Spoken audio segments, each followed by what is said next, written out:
How you doing, baby? Hey, I'm Welcome good. to Long Haul Marriage, everybody. Hello. Hope everybody's doing great. Yep, what a day.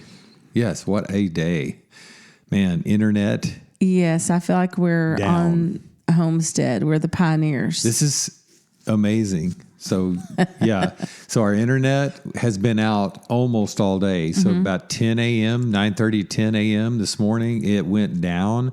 And you may think, oh, bless your little hearts. The entire area of Rome, Newark, Boyd, Aurora, Decatur, where else?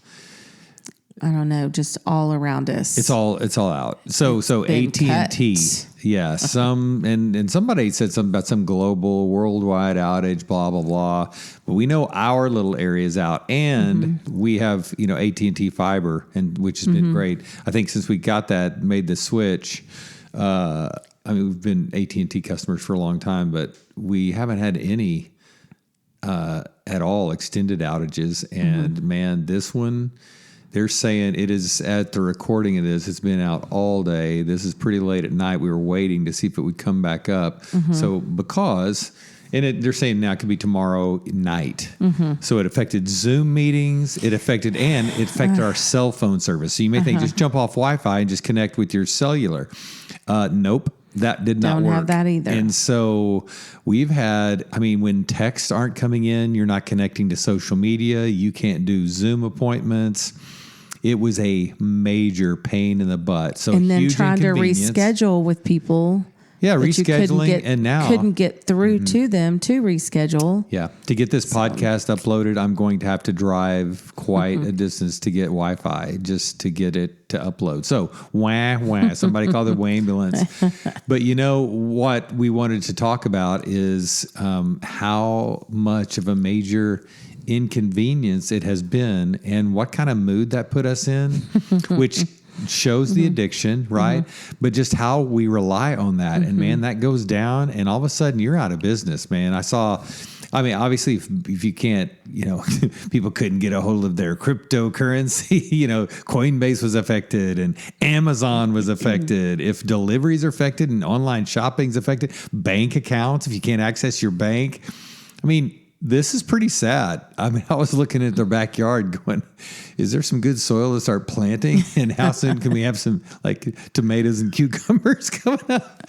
So it's pretty crazy. For me, it's what a distraction all that stuff is, because I found myself, again, we know we're addicted. We're all addicts, but I found myself over and over and over wanting to go check something and you just couldn't. And so and now the cool part is, I got to do some proofreading on a book that I'm working on.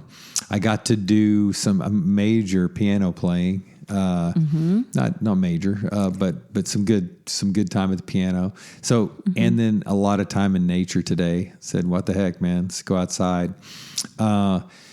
So there's some things that we could do, but some things we couldn't, and that forced us to do some things that we might not have chosen otherwise. And so give me your perspective. How was it for you? I was more annoyed and irritated and found myself, it's like, the addict who can't get whatever he needs for his little high. And it just showed me, man, I've got a lot more work to do on that than I would like to admit. Yeah. I think same for me. I just kept thinking, oh, let me grab my phone so I can send this text. Oh, nope. Let me grab my phone so I can order this whatever, pool thermometer or whatever on Amazon. Nope, can't do that. Let me call somebody. Okay, I could do that. There were so many times today that I grabbed from my phone and thought, oh, let me do this real quick or send this text and you're just stuck. You're like, okay, whoa, nope. Can't do that. Nope. And so I found myself going, wow, so man, I had this whole list of things for our admin day today that we were going to work on. Yeah. And most of that whole list was out the window. For our business, a lot of things we could not access. By 10 o'clock this morning. And so, but what it did is I had even my Gmail. I couldn't get that. Oh no, you could not, no email. So it made me stop and think, okay, I can either think of all the things right now that I cannot do, and those come very easily to my brain still, Or I could say, today I am like, that's a big thing that's happened, but I'm still alive. I have a breath in my lungs. I have a heartbeat. We're healthy. Yeah. There are things that I can do with what I do have. And so it completely shifted my day from being annoyed, perturbed, interrupted, just mad to, okay, there's not one thing I can't make this, like, I don't know how to go fix what's been cut. You had no control. And so I had to say, I don't have control over any of this, but what I do have control over is, and what I can do is, and so I just started thinking, and it did take a few minutes because I would think, oh, I can do blah, blah, blah. And I was like, oh, no, I can't. Even when it was time to make dinner tonight, I thought, oh, let me pull up that recipe from Modern Proper. And then I thought, oh, well, I can't pull up the recipe and I don't know it from heart. Yeah. And so I went over to, where over to my paper recipes that I've printed off, the ones that I really, really love. And I thought, come on, man, let the Modern Proper tortellini sausage kale soup be one of the ones that I printed off. And so sure enough, I dug and found the paper recipe. And so the soup was saved. But that was another thing. There were so many things that you just rely on your phone or the internet or, whatever for. And so it did make me really, like, I could be in a bad mood all day and think of all the things I couldn't do, or I could get happy in those same pants I got sad in and say, no, what do I have control over, or what can I do today?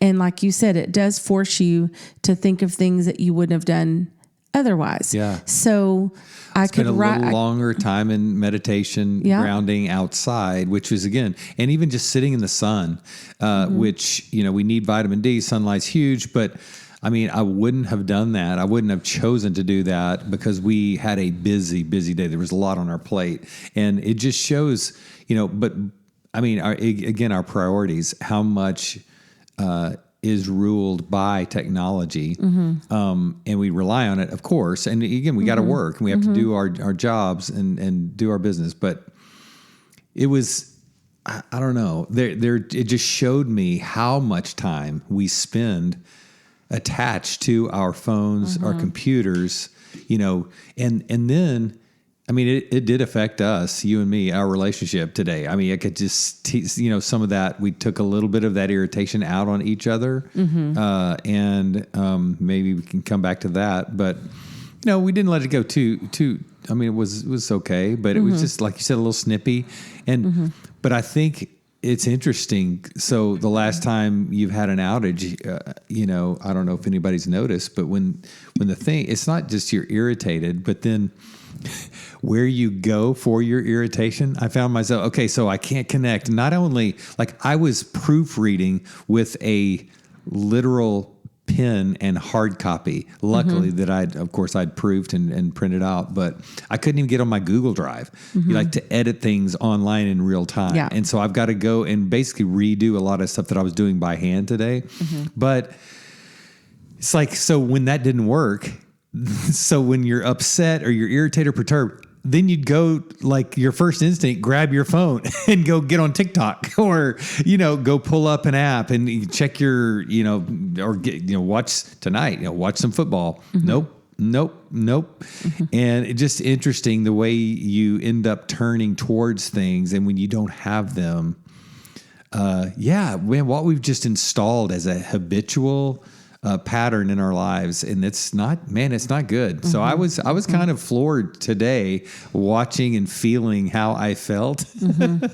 And even though, like you said, when we have our health and we have nature and we can go outside and we have, a little bit of flexibility where we could choose to do some other things and be productive in other areas, but how still at the base of it, it's like, yeah, I don't want a gun to my head, like forcing me to choose those things. I want to choose them when I want to choose them.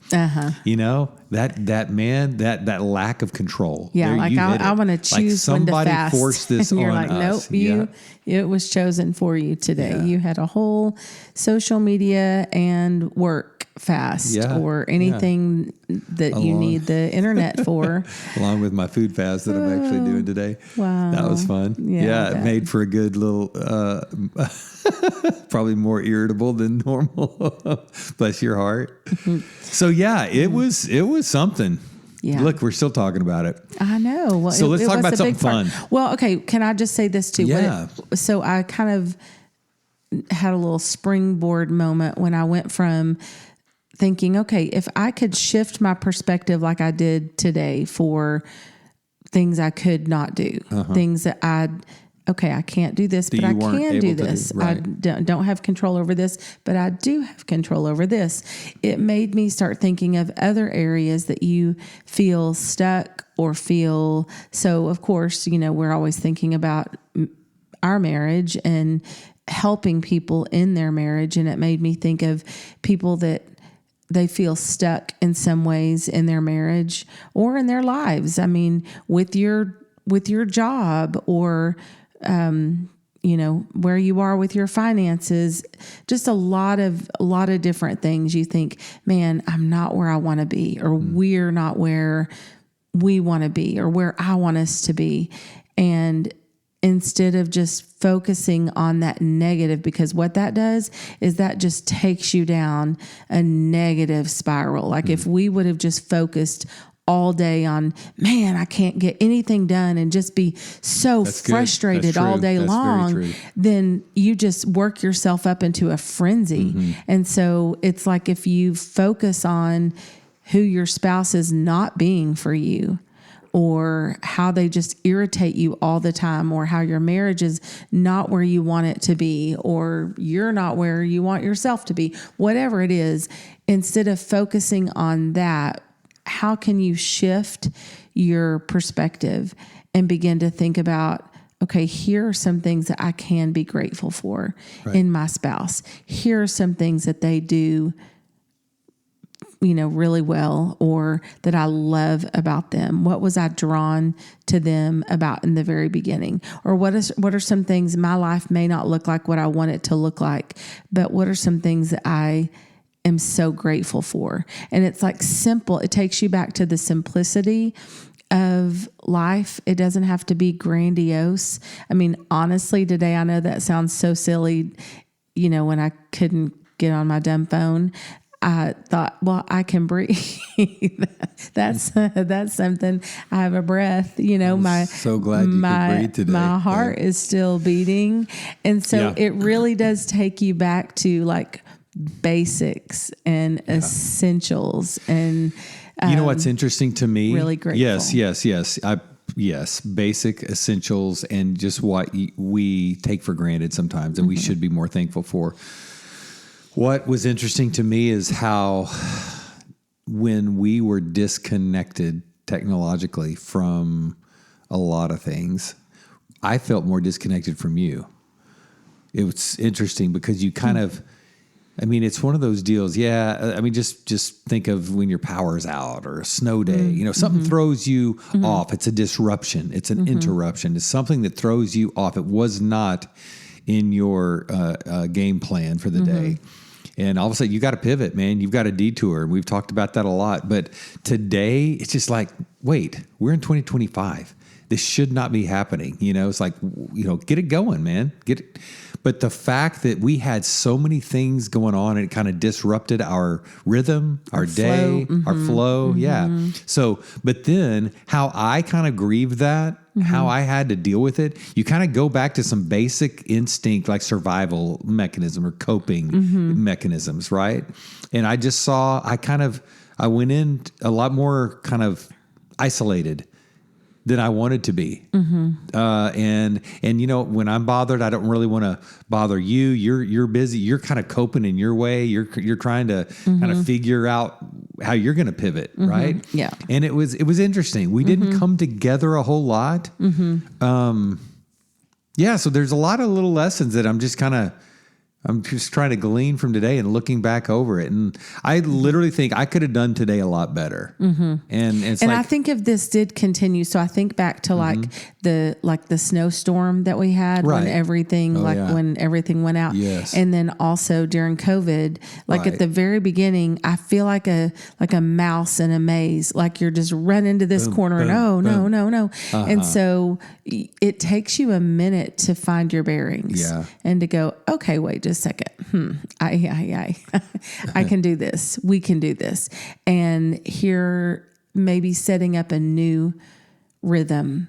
So today was wonky. I feel like if it were we'll off survive. for the rest of the week. But it's when I heard it could be tomorrow night. First it was going to be today at 9 p.m. Then it was going to be 11 p.m. Now it's tomorrow morning. Now it could be worst case scenario tomorrow night. Yeah, we'll see. And some of the calls that we tried to make, with even my customer service, I don't want to go down that road. No, you don't.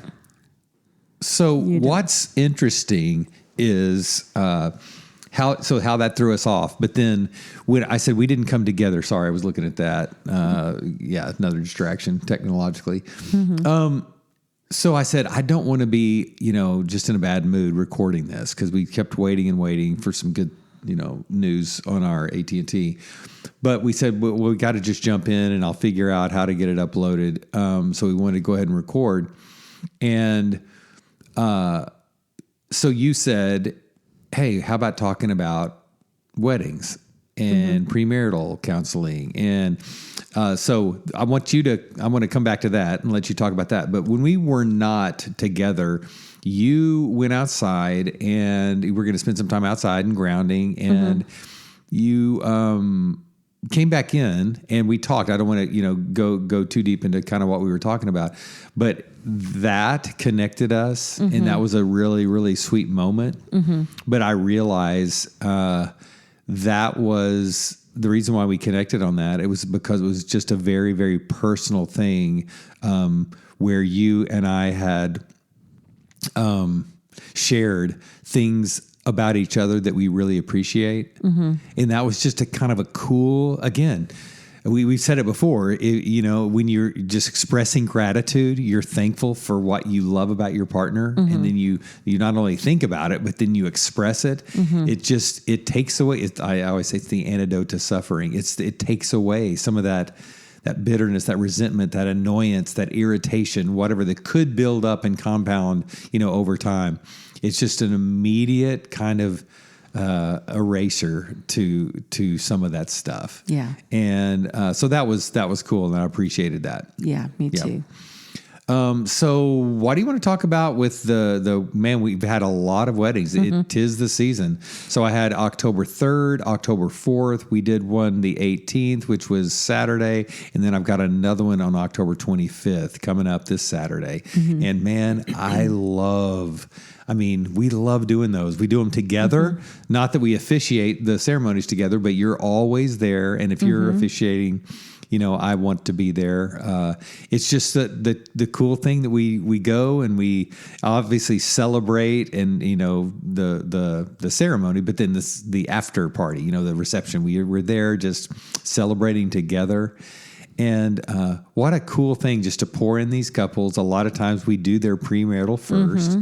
And we get to know them, and then we get to go share in their special day, and then we meet their what I call their community of the friends, family, of course, and just the community of faith, the people who've surrounded them, that have been in their corner, supporting them, loving them, praying for them, and it's always an honor to meet them and to hear from those people, so it's been cool. Yeah, it's been very, very I've loved cool. it. It's almost like another built-in date night. That's not our date night for the week. Like we always do our date nights on Thursday nights. But when it's wedding week, we always have either a Friday or a Saturday date night as well, because we're going off to some venue. So just getting dressed up, is fun. You're in a suit and I'm in some kind of dressy dress, and going to some really cool venue. It's been fun to see some new venues lately that we haven't seen. So the Alana and Bowie House was the last one.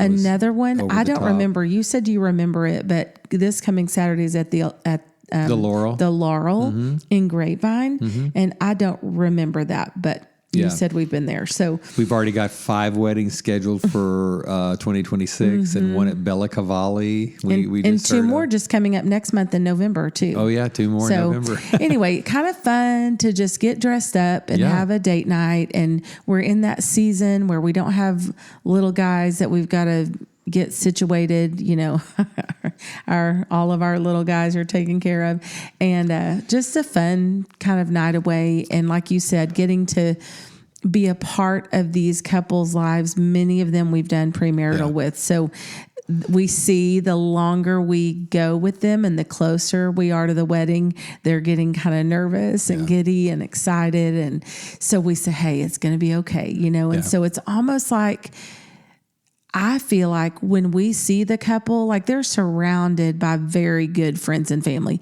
people that they're closer than us to. But it's almost like when they see us, they breathe this sigh of relief, like, hi, almost like we've known, because I feel like we've gotten to hear and see a lot of things with these couples, more than people that are sitting out there that are very close friends and family. Yeah. They've confided some things in us that they haven't with other people. So it's almost like when they see us, they feel like almost like, there's my grandma and grandpa. They're, they know everything about me. And so just getting to be a part of their lives has really been sweet. And go ahead. Well, I was going to say, and getting to know them, and though we have been, like, we've entered their stuff, right, and talked about their family of origin and any past relationships and the challenges that they have, and so if they're older and maybe blended families, it's not their first marriage, there's a lot of stuff there. If they're just young and first marriage, there's stuff there, and but. Even though they've gotten real or raw in front of us and we've become, more intimate, like you said, than some just casual acquaintance because we've done the premarital. It's not like we're going to, out that in front of their family or during a ceremony, but I do make it personal because I'm talking to them and I tell them what I've just observed and what I've seen in them and the good, qualities and characteristics and traits that I see that's going to serve them well in their marriage. And I just love, I always tell the sound guy, he's always, micing me up or this or that. And now, are you going to do this? Are you going to do that? Or maybe a wedding coordinator if there is a rehearsal. And I'm like, no, I'm not going to be looking over there. I'm not using my outside voice. Oh, welcome everyone. I want to be mic'd up so I can just use this voice and talk intimately to that couple. I always say, I'm not looking over their heads. I'm not trying to preach a sermon or save anybody. I am looking at them, talking to them. And we talk about what love is, and how, it's unconditional love and it's an action. It's a commitment. It's it's the verb, not the noun. It's the choice that you make and not the feeling. And we talk about forgiveness and, but what I love is after that, because it's kind of not your normal fare for pastors who are officiating weddings. And I love at the reception, the different people that come up to us and the conversations we get to have. And what they noticed, what they heard, questions they ask about kind of where we are and, what our ministry's about and who are you guys? Just some really fun conversations. Yeah. And I love it too, because when we meet the parents, some parents we know them, but some of the parents we don't. But when they'll come and find us and say, man, thank y'all for pouring into our kids. Like, this has meant the world to them and to us. And I picture, our kids meeting with someone for premarital, just getting some really good counseling, coaching before they make this big step, and they can see the difference in their kids. Like their kids go to them and tell them everything they're getting out of the times with us. Yeah. And so to get to talk to the parents and to just see them eye to eye and them say, thank you, that you'll never know what this means for you to be pouring into our kids like this. And I'm like, well, you know what? We get it, because we would feel the same way about our kids being poured into by someone else. Yeah. So enough said. Like we get it, and we love doing it. And I also love just the way they find out about long haul marriage. You know, the things that we talk about, because they dig in a little more and ask us, and you have our business cards and we start passing them out. But you know, from conversations with literally wait staff, with part of the wedding party, with bartenders, you know, they say, wait, I think you could help me, you know, and you could help us. And so it's just really, really cool. I talked to one, we were sitting there in the lobby, and, you know, you were talking to her friend, and it ends up this girl's actually going to be officiating a wedding. It was asking me like, what do you do? How do you do it? You know, and just lots of questions around that. And it was just a great conversation around that. So, and some beautiful venues, but it's always something that I look forward to, because, hopefully we put some things in a new light. And, you know, so many times we hear this, I had to just, again, talking at one of the wedding party, we hear that it's either this flowery, kind of over the top, syrupy, sweet kind of language at a wedding that does not connect. It just doesn't feel real, right? And so people kind of check out. Or it's the people, it's so real, right? They're like, oh, just wait. You know, it's kind of the cynical view, right? And they said, it was cool to hear somebody who's actually been married 36 years. And so you're bringing the real, the raw. It's not easy. It's hard. And it's work. And you just got to gut it out. And you're going to be forgiven a lot. But that it can be one of the most joyful things on earth. And that we're as happy as we've ever been today. So it's just a cool message. So and I look forward to doing them. Being a part of your weddings, because, like you said, you're not there to save anybody and to do some big sermon, preach some big thing. But I sit there and listen and kind of just watch people every single time. And you have this captive audience. They're there to celebrate. And so they're really let's get this tuned guy down in and so we listen can get to the and party. What's this guy about to say? But then to just hear the way that you have crafted really this, and it changes from wedding to wedding, but just the thought that you put into the ceremony, and you're not trying to preach to them, but they are listening and they're receiving it as a message. It is a message. It's a message of hope. It's a message of love.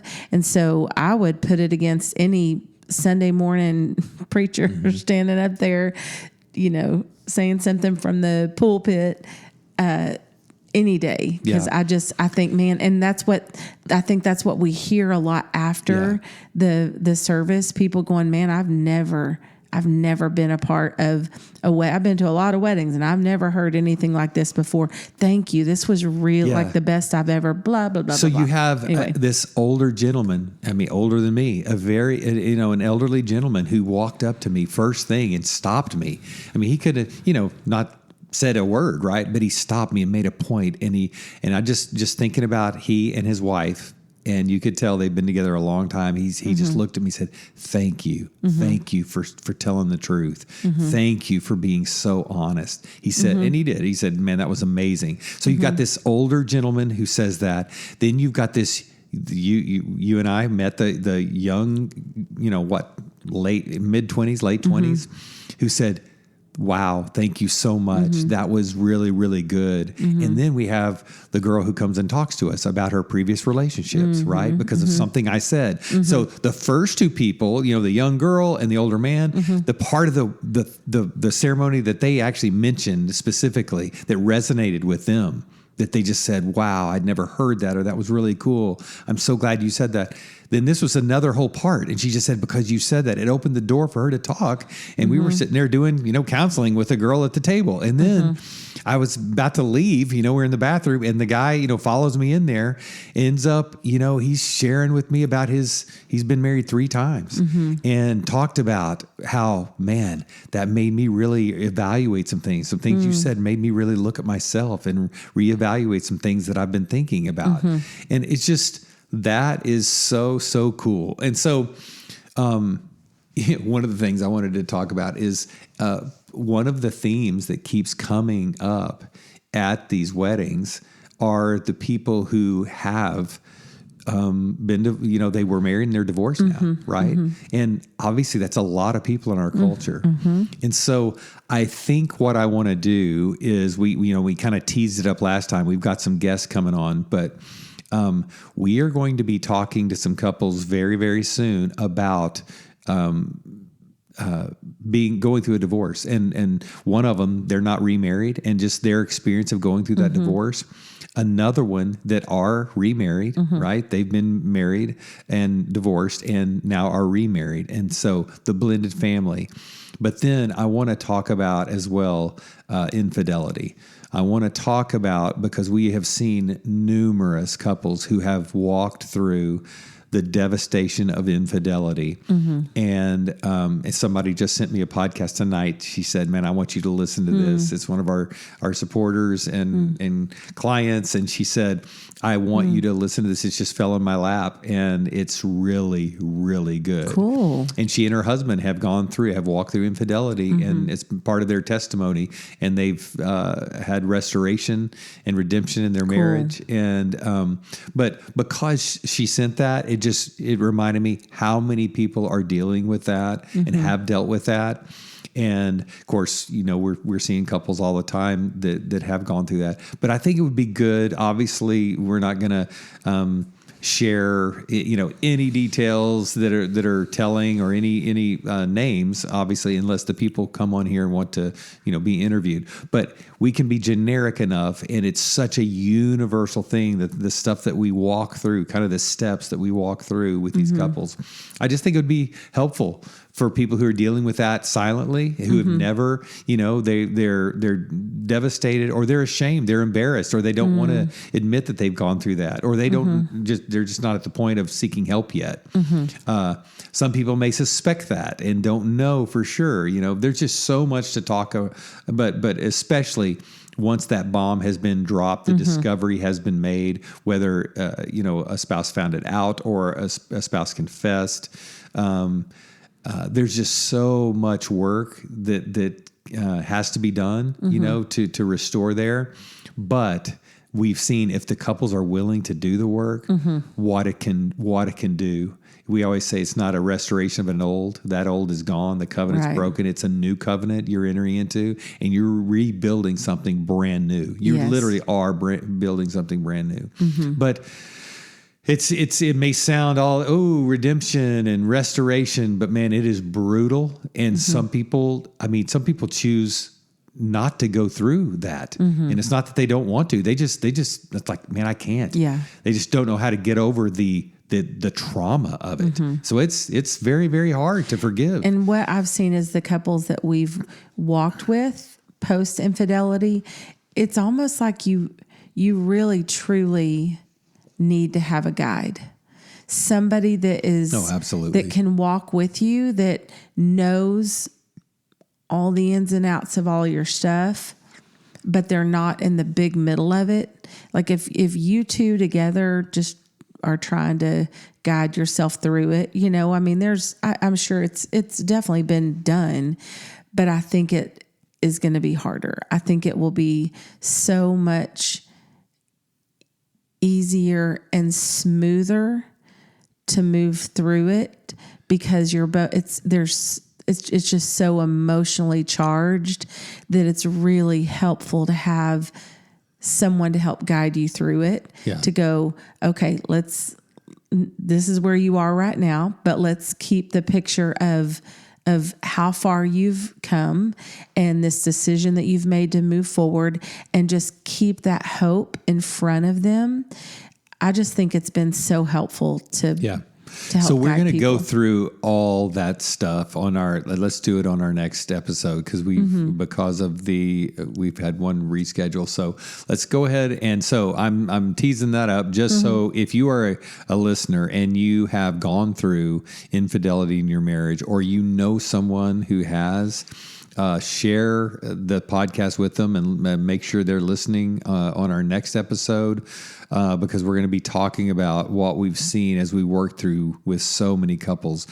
Just first, the excruciating pain that the people go through, the one who has been betrayed, the guilt that the people who, have chosen to stay in their marriage, they didn't, say, I'm in love with someone else and I'm leaving.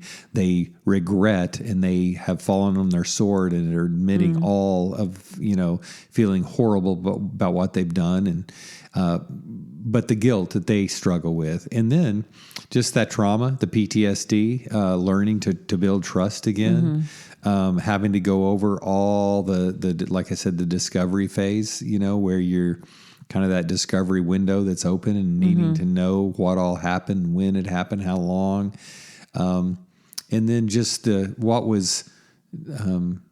what predated the affair, the extramarital affair, nothing and going through that doesn't excuse or rationalize or there's no blame game. Well, if this didn't, would have happened, then I wouldn't have reached outside the marriage. But it's understanding some of the things that were going on in the marriage that could have led to people being vulnerable in the first place.